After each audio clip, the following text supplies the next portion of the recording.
Hi, ಕರುಣಾ shine ಚಾನೆಲ್ಗೆ ಸ್ವಾಗತ. ಇವತ್ತು ನಾನು ಶೇಂಗಾ ಲಡ್ಡು ಮಾಡೋದನ್ನ ಹೇಳ್ಕೊಡ್ತಾ ಇದ್ದೀನಿ. ಹುರಿದು ಸಿಪ್ಪೆ ತೆಗೆದಿರುವಂತ ಕಡಲೆ ಬೀಜ, ಸ್ವಲ್ಪ ಹುರಿದಿರುವಂತ ಬಾದಾಮಿ, ಏಲಕ್ಕಿ, ಲವಂಗ, ಕರಿಮೆಣಸು. ಯಾಕಂದ್ರೆ ಇದು ಸ್ಮೆಲ್ ಚೆನ್ನಾಗಿ ಎನ್ಹ್ಯಾನ್ಸ್ ಆಗುತ್ತೆ ಅಂತ ಅದಕ್ಕೆ ನಾನು ಬೆಲ್ಲ ತಗೊಂತಾ ಇದ್ದೀನಿ ಸ್ವೀಟ್ಗೆ. ಮೊದ್ಲಿಗೆ ಕಡಲೆ ಬೀಜನ ಮಿಕ್ಸಿಗೆ ಹಾಕ್ತಾ ಇದ್ದೀನಿ. ಯಾಕಂದ್ರೆ ಇದು ಸ್ವಲ್ಪ ಪುಡಿ ತರ ಬಂದ್ರೆ ಮಕ್ಕಳು ಎಲ್ರು ಚೆನ್ನಾಗಿ ತಿಂತಾರೆ ಅಂತ ಹೇಳ್ಬಿಟ್ಟು ಅವಾಗ ಆಮೇಲೆ ಈಗಳನ್ನೆಲ್ಲ ಸೇರಿಸ್ತಾ ಇದ್ದೀನಿ ಸ್ಮೆಲ್ಗೆ ಅಂತ. ಸೊ ಬಾದಾಮಿನ ಸೇರಿಸ್ತಾ ಇದ್ದೀನಿ. ಸೇರಿಸ್ಬಿಟ್ಟು ಮತ್ತೊಮ್ಮೆ ಇದನ್ನ ನಾನು ಮಿಕ್ಸಿ ಜಾರ್ಗೆ ಹಾಕೊಂಡು ಮಿಕ್ಸ್ ಮಾಡ್ಕೊಂಡು ಪುಡಿ ಮಾಡ್ಕೊಂಡಿದ್ದೀನಿ.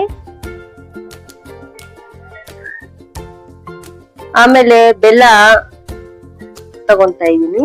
ಬೆಲ್ಲ ಅಂದ್ರೆ ಸ್ವಲ್ಪ ಹಳ್ಳಿ ಇರುತ್ತೆ ಅಂತ ಹೇಳ್ಬಿಟ್ಟು ಅದನ್ನು ಕೂಡ ನಾನು ಮಿಕ್ಸಿ ಜಾರ್ಗೆ ಹಾಕ್ತಾ ಇದ್ದೀನಿ. ತುಂಬಾ ಗಟ್ಟಿಯಾಗಿರುತ್ತೆ, ಎಷ್ಟು ಹೊಡೆದ್ರು ಇದಾಗಲ್ಲ ಅಂತ ಹೇಳ್ಬಿಟ್ಟು. ಸೊ ಇವಾಗ ನುಣ್ಣಗೆ ಪುಡಿ ತರ ಆಗಿದೆ ಅದು ಎರಡು ಕೂಡ. ಇದು ಅಂದ್ರೆ ತುಂಬಾ ಟೇಸ್ಟಿ ಆಗಿರುತ್ತೆ ಅಂತ ಹೇಳ್ಬಿಟ್ಟು ಈ ತರ ಮಾಡಿದೀನಿ. ನಂತರ ಇದಕ್ಕೆ ನಾನು ಏನ್ ಮಾಡ್ತಾ ಇದೀನಿ, ತುಪ್ಪನ ಸೇರಿಸ್ಕೊಂತಾ ಇದೀನಿ. ಸ್ವಲ್ಪ ಚೆನ್ನಾಗಿ ಟೇಸ್ಟ್ ಬರ್ಲಿ ಅಂತ ಹೇಳ್ಬಿಟ್ಟು ಆಮೇಲೆ ಎರಡನ್ನ ಮಿಕ್ಸ್ ಮಾಡ್ಕೊಂತಾ ಇದೀನಿ. ಇದನ್ನ ಎಷ್ಟು ನಾವು ಚೆನ್ನಾಗಿ ಮಿಕ್ಸ್ ಮಾಡ್ಕೊಂತೀವೋ ಅದು ಬೇಗ ನಮ್ಗೆ ಉಂಡೆಗಳು ಮಾಡಕ್ಕೆ ನಮ್ಗೆ ಈಸಿ ಆಗುತ್ತೆ ಅಂತ ಹೇಳ್ಬಿಟ್ಟು ಸೊ ಈ ತರ ಮಿಕ್ಸ್ ಮಾಡ್ಕೊಂಡಿದೀನಿ. ಹಾಗೆ ಉಂಡೆ ಬಂತು ಹಾಗಾಗಿ